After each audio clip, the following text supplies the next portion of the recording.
வணக்கம் ஃப்ரெண்ட்ஸ், இன்றைக்கி என்ன சமைக்கலான்னு யோசிச்சுட்டு உட்காந்துட்டு இருக்கும்போது கையில் கவரோடு வந்து கையில் கொடுத்துட்டு சமைச்சு வைன்னு சொல்லிட்டு உள்ளே போயிட்டார்.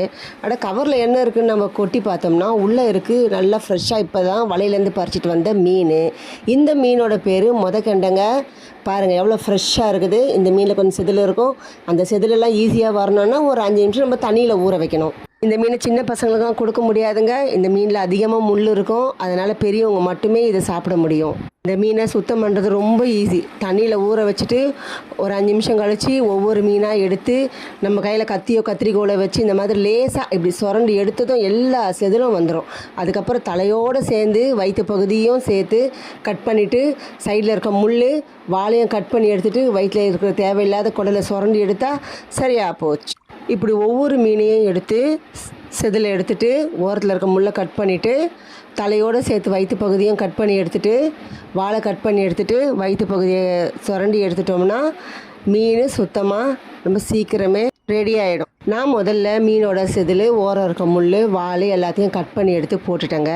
அதுக்கப்புறமா ஒவ்வொரு மீனையாக எடுத்து அதோடய வயிற்று பகுதியை சுரண்டி எடுத்து சுத்தம் பண்ணி எடுத்து வச்சுட்டேன். மற்ற மீனை காட்டிலும் இந்த மீன் சுத்தம் பண்ணுறது கொஞ்சம் ஈஸியாகவே இருக்குங்க. ஒவ்வொரு மீனோட குடலும் எவ்வளோ அழகாக வந்து போகுது பாருங்கள். எல்லா மீனோட குடலையும் எடுத்து சுத்தம் பண்ணிக்கணும். எதுக்கு இந்த மீனுக்கு மொதக்கெண்டைன்னு பேர் வந்ததுன்னு எனக்கு தெரியலங்க. உங்களுக்கு தெரிஞ்சால் கமெண்ட்டில் சொல்லுங்கள். இந்த மாதிரி ஒவ்வொரு மீனோட வயிற்று பகுதியும் எடுத்து அழகாக சுத்தம் பண்ணிக்கணும். சுத்தம் செய்த மீனை எடுத்து தனியாக எடுத்து வச்சுட்டு நான் என்ன பண்ணேன், எங்கள் ஊர்லலாம் அரிசி கழுவுன தண்ணியில் போட்டு அதோடய கவுச்சி வாடை போயிடும் அப்படின்னு சொல்லுவாங்க. அரிசி கழுவுன தண்ணியில் போட்டு நான் சுத்தம் பண்ணி எடுத்துக்கிட்டு அதன் பிறகு அதை உப்பு போட்டு மறுபடியும் சுத்தம் பண்ணி எடுத்துகிட்டு நான் நல்லா ஒரு 6-7 முறை நல்லா கழுவுன பிறகு தாங்க சமைப்பேன். ஏன்னா நம்ம செய்கிற பொருள் எந்த விதமான இது அசைவம் வரீங்களா எந்த விதமான கவுச்சியும் இல்லாமல் சுத்தமாக இருந்தால் தான் சாப்பிட்றதுக்கு சுவை கூடுதலாகவே இருக்கும்.